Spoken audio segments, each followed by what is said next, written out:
So let's start having a bit of a discussion about breathing.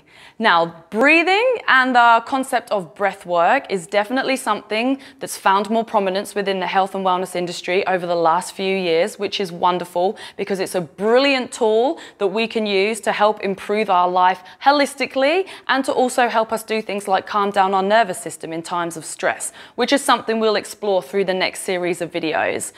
Whilst I also don't want this to become an anatomy lesson and go too in depth on that side of things in order for you to understand the mechanics of breathing, I do want to explore that on a basic level with you guys because a mentor of mine has a wonderful saying that has always stuck with me, and he said, in order for us to understand what is wrong, we must first understand what is right. So if we go through some basic structure of anatomy and how breathing should work within our body, then it helps us to see and understand where perhaps that isn't working correctly within ourselves. And then we can start to implement things to correct it or start to bring some balance back into our bodies.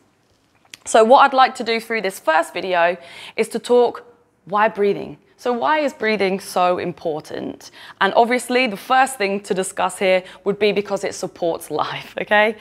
That's probably not going to be a massive shock to anybody watching this. So breathing is what keeps us alive. We know we can survive a few days without food and bringing energy in that way. But when we stop oxygen coming into our body through breathing, we've only got a couple of minutes before clinically we'd be dead. So from supporting life for us humans, breathing is top of the hierarchy.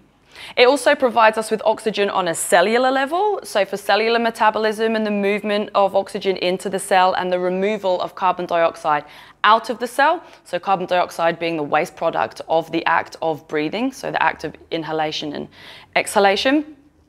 And it's also super important for us in that respect then for lots of physiological systems and our musculoskeletal system within the body in order for us to function as we should.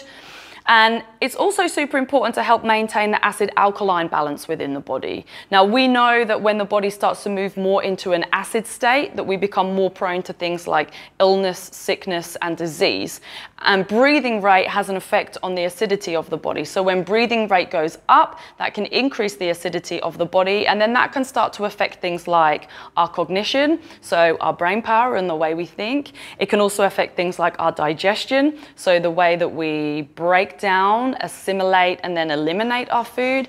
And it can also affect things like our energy levels. So breathing, whilst we understand and we know that it's super important, it also has a massive influence on a lot of systems within the body. There is a separate video that I've recorded on the Czech totem pole, which is a wonderful visual representation of the systems that operate within the body from a mentor of mine, Paul Czech. It was a system developed by him. And it's a wonderful way to see how to look at the body on a holistic level. And when we're looking at the body on a holistic level, to see hierarchically what systems have more importance. So look out for that video and go through that to understand that on a deeper level.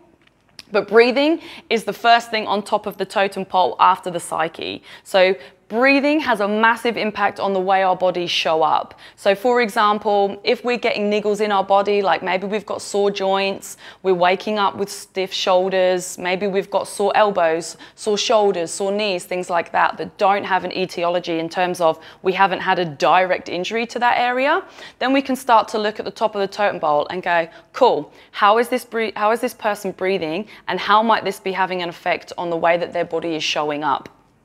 So I won't go too much in depth into that because you can reference that video to get more of a deeper explanation. But I just want you guys to start thinking about how breathing affects the body holistically. So rather than someone presenting to me, say going, oh, you know, I've always got sore shoulders or a really stiff neck, and having more of a reductionist view and zooming in and going, okay, well, let me take a look at the neck. It must be a problem with the neck. My job is to kind of zoom out and look at the body more holistically and go, okay, well, what other systems are involved in the body? Remembering that we are a system of systems and we are not individual components that operate independently. And going, let me take a look at this whole person and see, starting right at the top of that totem pole, how do they breathe? And is that possibly affecting the way that their body's showing up and presenting in front of me right now? So there are two types of breathing that occur in the body. The first is cellular, so I touched on that earlier before, which is the movement of oxygen into the cell and then the movement of carbon dioxide out of the cell. A way to check for your cellular oxygen levels is a little finger test that you can do. So if you take a finger, grab your index finger and your thumb from your other hand, and you're just going to push down on the nail bed. Now obviously that's going to blanch that a little bit, and when you let that go, the color should return to the nail bed fairly immediately.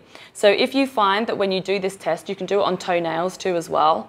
If you ever find that it stays white or it's really slow to return to that kind of like pinky color, then it could be an issue with the cellular oxygen levels in your body. It could be a localized thing or potentially a systemic thing. So give that little test a go. If anything pops up that you might be like, that seemed a little bit slow, that's potentially something for you to explore.